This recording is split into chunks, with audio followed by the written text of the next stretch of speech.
compassion and talk to him, and the healing will happen. So first, let's go to the text, Mark chapter 9, starting verse 14. And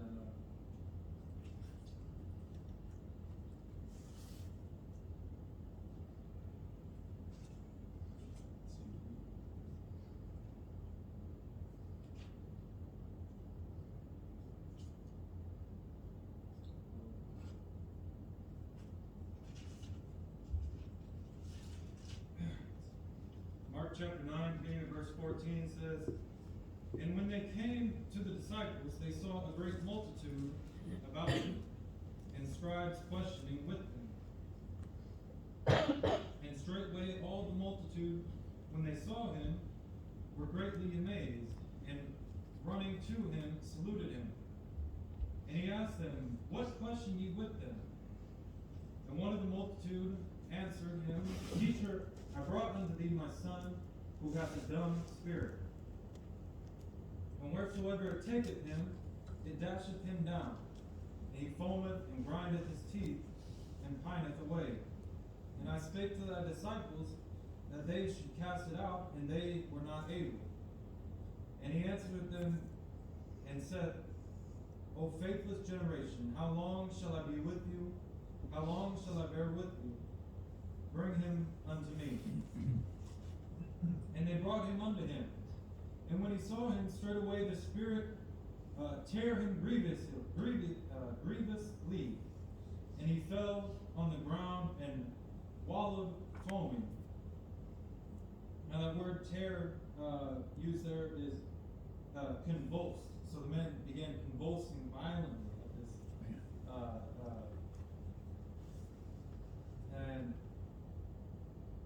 And he asked his father, How long time is it since this hath come unto him? And he said, From a child. So from the time that he is very little, this boy was afflicted.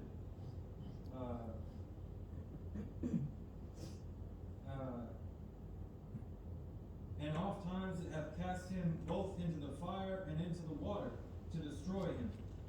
But if thou canst do anything, have compassion on us and help us.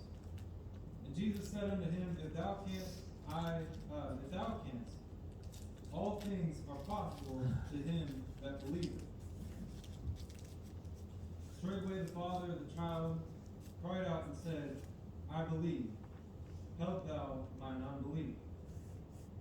And when Jesus saw that a multitude came running together, he rebuked the unclean spirit, saying unto him, Thou dumb and deaf spirit, I command thee, come out of him, and enter no more into him.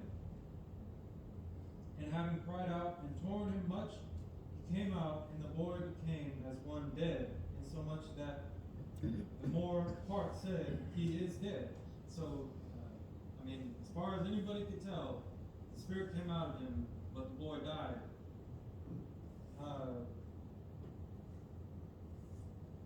And so,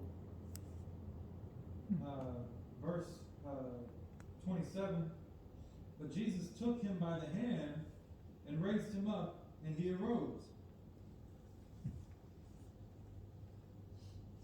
And when he was come into the house, his disciples asked him privately, How is it that we could not cast it out? And he said unto them, This kind can come out by nothing save by prayer.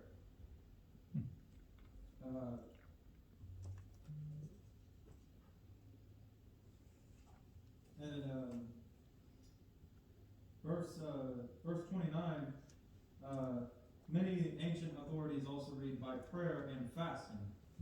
So many translations will say prayer and fasting.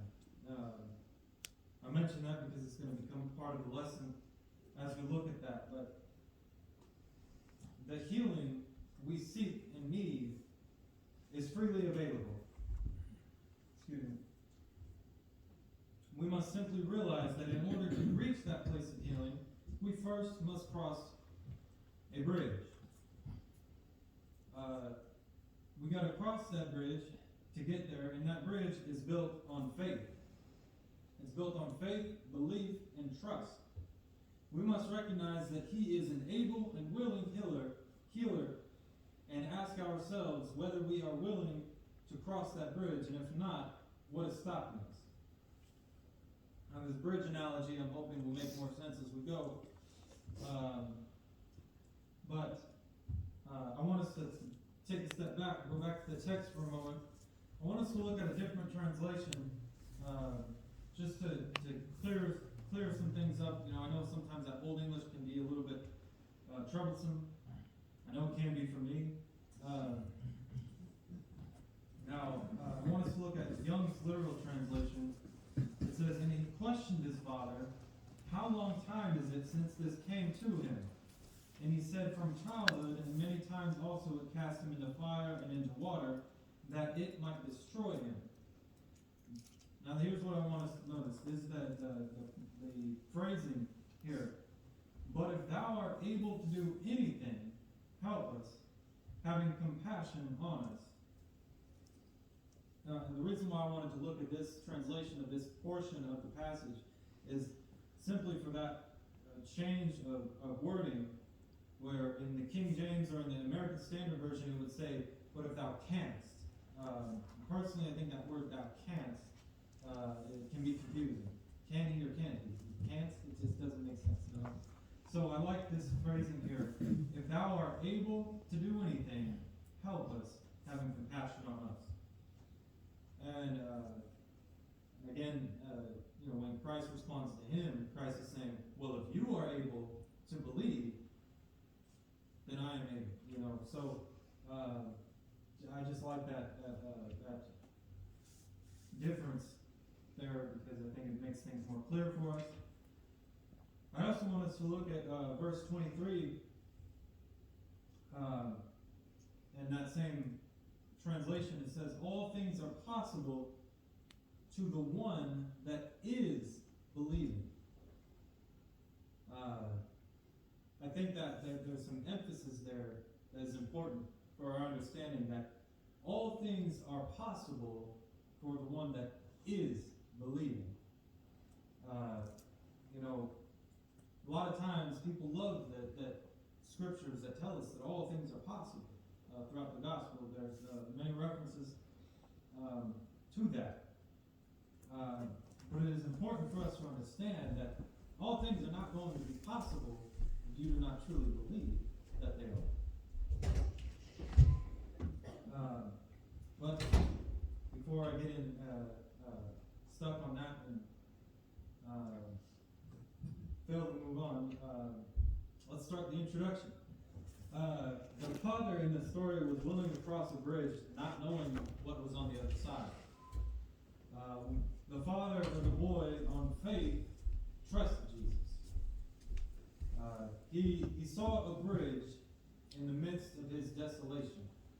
What I mean by that is, in a spiritual and metaphorical sense, he is in this point in life where he can't do anything to make his son's life better. He can't do anything to heal him. He can't do anything to help him. He can't do anything to stop what's going on. But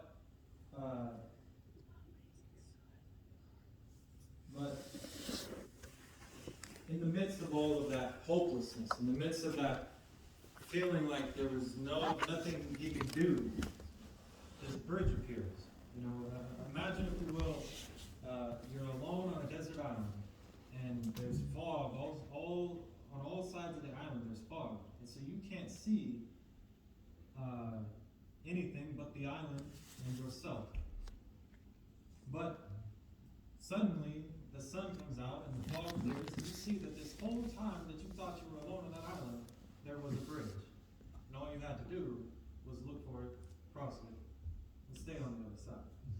But so that's kind of the concept we're looking at here. He saw a bridge in the midst of his desolation. Psalm 31 and verse 24 says, "Be of good courage, and he shall strengthen your heart, all ye that hope in the Lord." So, although he was at this point where things seemed hopeless, he was of good courage because he was willing to step out on faith and trust Jesus. He was willing to be of good courage and to cross that bridge that became visible. He had no other hope. I mean,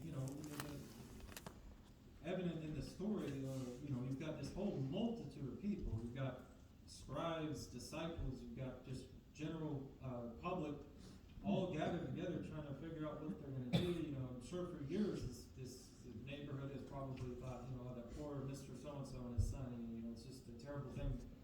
So the disciples thought they could do something about it, tried to do something about it, and they couldn't. So the multitude stand around questioning, what's going on here?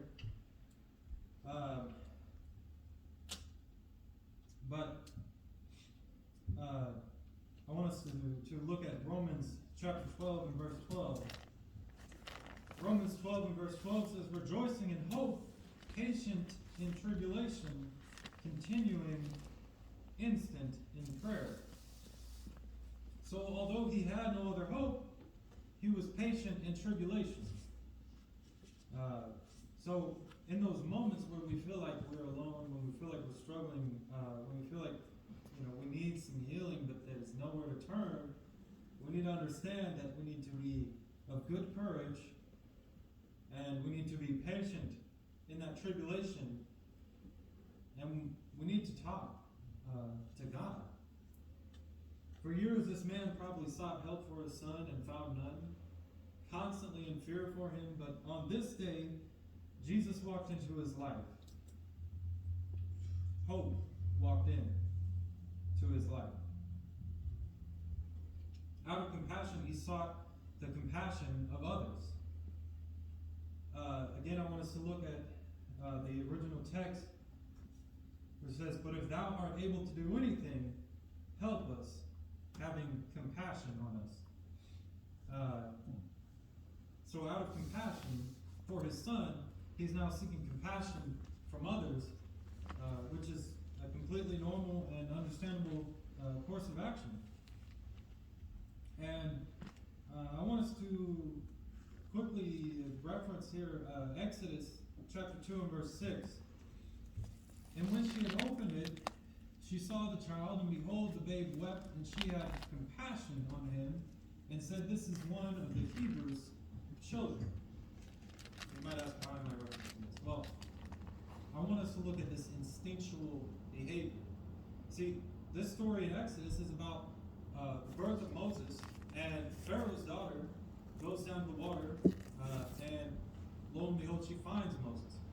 Now, it was her instinctual compassion that said when she saw this crying babe alone with no one to take care of it, her instinctual compassion was to take care of it. Her instinctual compassion was to rescue the child, right?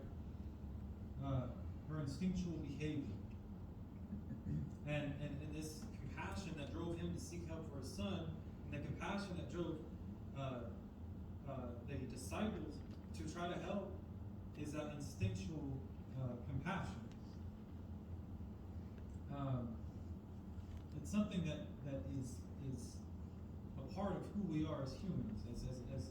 As God's creation, we were created to feel compassion. We were created to share in compassion. His compassion for his son drove him to seek it in others. In essence, he simply said, help me, love me. Right? I mean, if we boil it down to the most simplest of terms, this man is saying, help me, love me. And that's kind of what we're seeing in the world in all sorts of cases and situations. When you see somebody struggling, when you see somebody who's at their lowest low,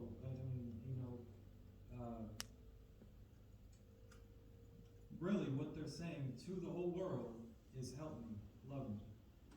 And, obviously, again, be very clear here, this is not what the text says, but in essence, he simply said, help me, love me. And Christ replied, I am.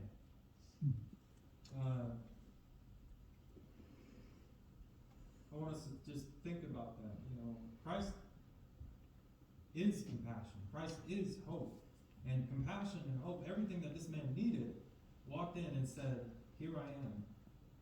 And, he did what needed to be done.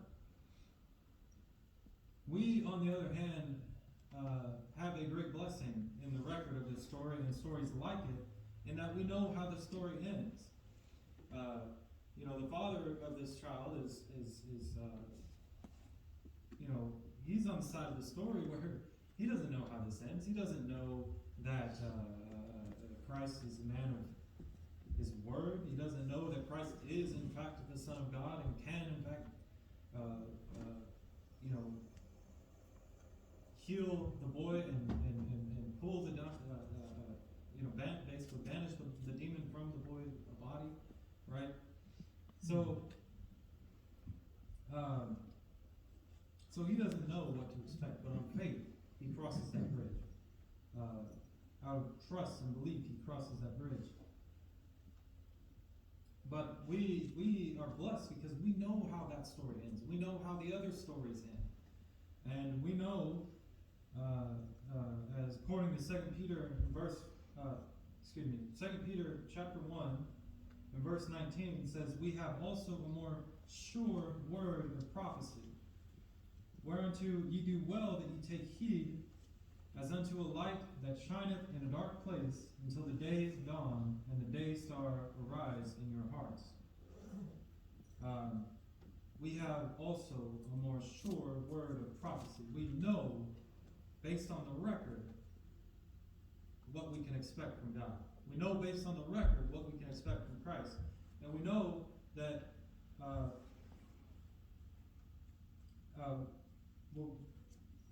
in the Bible, we can study and know that on the other side of the bridge is safety and security. We can study the Bible and see that we need all that we need is there.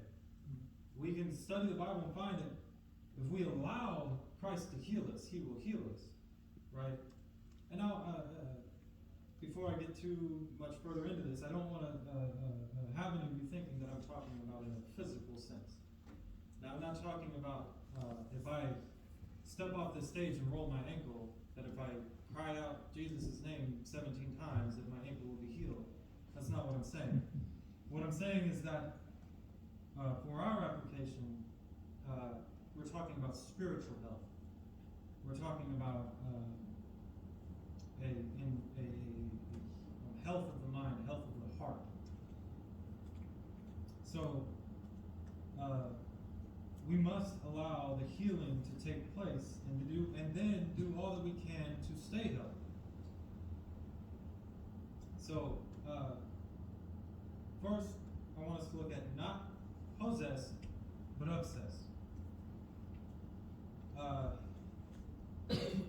1 Corinthians 10 and verse 13 says, "There hath no temptation taken you but such as is common to man.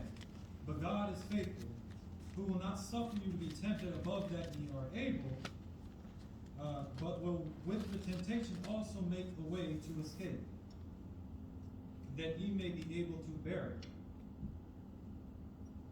So, what I want us to look at here is that we are not possessed as that boy was possessed, right? Oftentimes in translations we'll find that it says, it will reference, when you get to that part of the story, it'll say the demoniac boy or something that basically the possessed boy, right? And this obviously is not what we're talking about for our application. We're not talking about I'm possessed and I need to be healed from that possession. No. But we are obsessed. We are obsessed with things that are of the devil. We are obsessed with things that are of the world. We are obsessed with things that are of an evil nature. I'm not saying every individual here is, but I'm saying that as humans, we have a disposition to become obsessed with things of this world, to become obsessed with things that are not healthy in a spiritual way. And those obsessions can turn into addictions. Those obsessions can turn into things that destroy lives, families, congregations. And so we are not possessed by demons, but we are obsessed with things that are of the devil. And so when we get to that point where we become obsessed, when we get to that point where we realize something has got to change, that's when we need to start talking to God. That's when we need to start reaching out for that healing and look to the Word where we have things that can aid in that healing. We become obsessed with things that consume our thoughts and influence our every action. These obsessions and distractions make us spiritually ill. They make us spiritually weak. So, what do we do with that information? Well, our second point is that we are an object, or the object, of His compassion. I'm sure you've heard of an object of someone's affection, right? If you're infatuated with someone, they become the object of your affection. Well, we are the object of God's compassion. And we need to understand that. Ecclesiastes 3:11 through 13. Again, that's Ecclesiastes 3:11 through 13. Says, He hath made everything beautiful in His time. Also He hath set the world in their heart, so that no man can find out the work that God maketh from the beginning to the end. I know that there is no good in them, but for a man to rejoice and to do good in his life, and also that every man should eat and drink and enjoy the good of all his labor, it is the gift of God. So, what I want us to notice here is that life is in itself a gift from God. Our creation in itself was a gift from God. And that is that we were created to be the object of His compassion. We were created to be loved. We need to understand that we are His prized possession. He values us greatly, as evident by the sacrificing of His own Son. For God so loved the world that He gave His only begotten Son. So what hinders us from understanding the depth of His love? What stops us from grasping the concept that He loves us so much that He'd do anything, even send His own Son to die on the cross for us? So we need to understand that He has always done things for us out of compassion. From the beginning, we have been granted grace out of compassion. God has always been motivated to heal us. When man originally fell, the plan for healing was already in motion in God's mind, right? So as soon as that bite was taken out of the apple, the wheels were in motion for healing to take place. To love is to heal, and to heal is to love. This is the Christian perspective. To love someone is to heal them, or to keep them healthy. And to heal someone is to love them. And to God, and God made us so that He could love us, so we could love Him. When the father in the story asked for compassion, did he realize that he was talking to compassion personified? Probably not. But he got it. He got what he was asking for. From Adam to Christ, the motivation and goal has been love. When God created Adam, it was so that he could have someone to love, and so that someone could love him, right? And when God sent His Son, it was because He loved us, and because he loves us. And so Adam's creation was motivated by love, and Christ's creation was motivated by love. In the sense that when Christ became a man.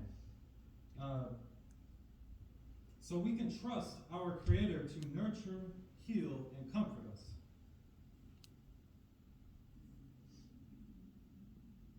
Just like the man did, when he brought his son to Jesus.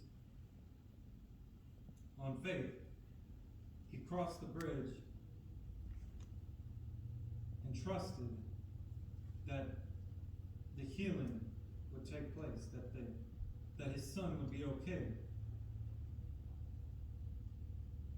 So we've looked at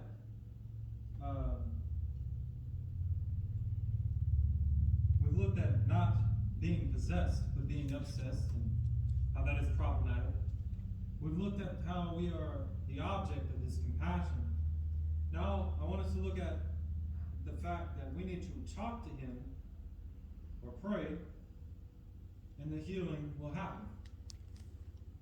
Now, this does not mean that prayer alone is sufficient for salvation.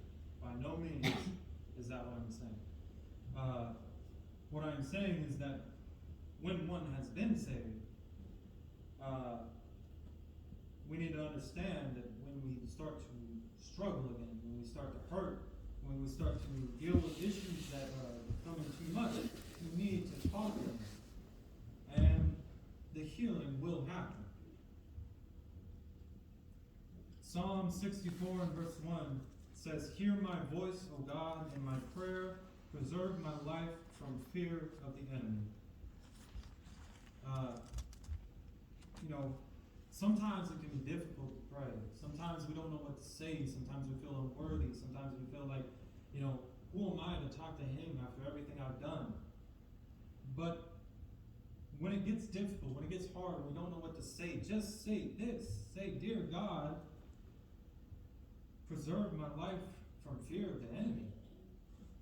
I mean, certainly be good to elaborate and, talk to him more, to, have a full conversation with him. But if you can say nothing else, say this. Because this was also a sentiment that was echoed by Christ when he gave us the model prayer. It's "lead me not into temptation and deliver me from the evil one," right? This same sentiment, right? So, when we're dealing with those moments of weakness, when we're dealing with those moments when we feel like we're not strong enough anymore, when we feel like we're hurting, we're in pain, when we're dealing with those times when we're starting to slip away, just pray to God to strengthen you. Pray to God for him to protect you, because he is able, he is capable, he is willing. Talk to him, and the healing will happen. Like a psychiatrist's couch can be a place to let go. So we let go even more. So prayer can be. Everyone is in need of healing. Everyone has something they need to let go of. Prayer is the avenue for us to let go and be unburdened.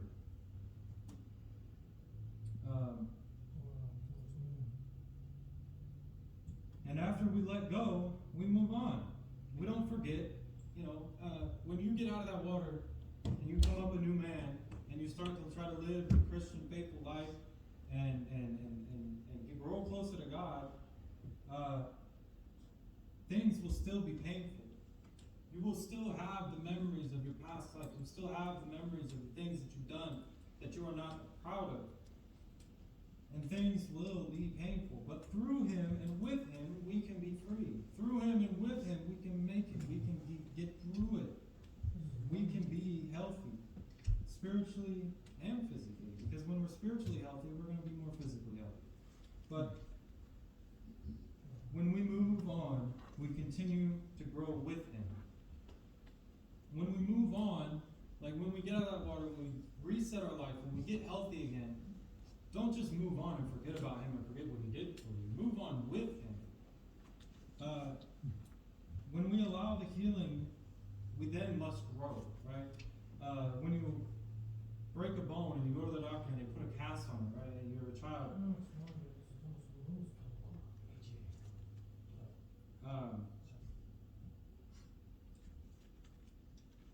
When they take that cast off, they take it off because you have got to continue to grow and the bone's done healing, right? Now, I mean, you still got to be careful and everything, but the point is that when we allow the healing to happen, we then must grow through it and continue to grow. Choosing to cross that bridge and speak to God is a baby step.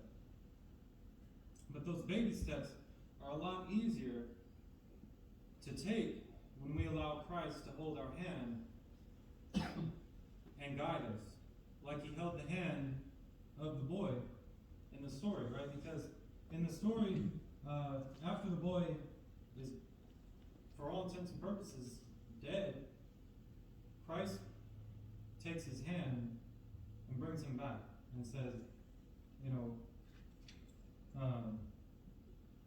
he gives that child another chance at life. And that's what happens when we get out of that water, too.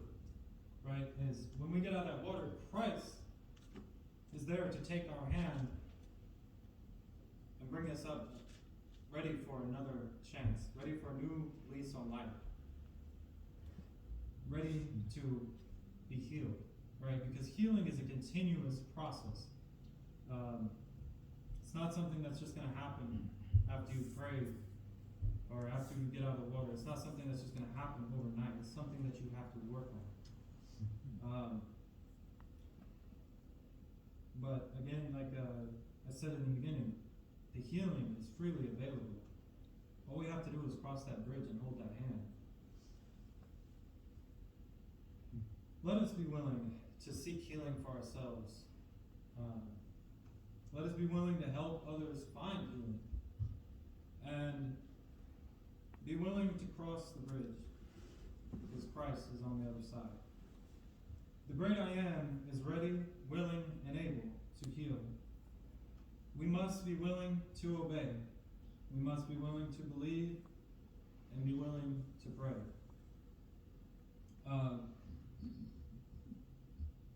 Be willing to talk to God. Be willing to be healed. Because it's a lot better on the other side of the bridge. So on this morning, that is all I have for you as far as the lesson goes. I believe everyone in attendance has obeyed the gospel, but it does not hurt us to be reminded that we must hear, believe, confess, and repent and be baptized.